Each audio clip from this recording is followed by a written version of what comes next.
To keep safe during lambing, I will be staying out of the shed this year and leaving the bulk of the work to Iwan. There's little things I can do, I suppose, to help out in the house. So I'll be doing things like cooking, making sure there's food for him. Maybe I'll be doing trips to the vet to pick up things that he's forgotten, helping to keep organised, I suppose, making sure we've got a list and we've got everything we need ready so we're not having to leave the farm and leave the shed to go and get things. We do have cameras now in the shed, which are really helpful, so I can keep an eye on my phone as well.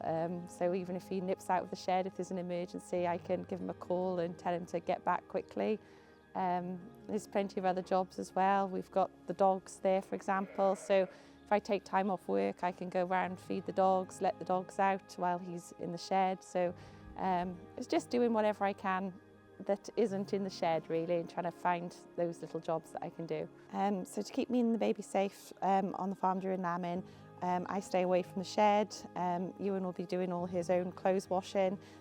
We have a sort of porch, I suppose, before you go into the house, so Iwan can take all his overalls off and things there rather than bringing anything dirty from the farm inside the house. But I guess the key thing is just to stay away from the any sheep that are lambing, not to touch any of the birthing fluids, and just accept that I'm not part of the lambing team this year.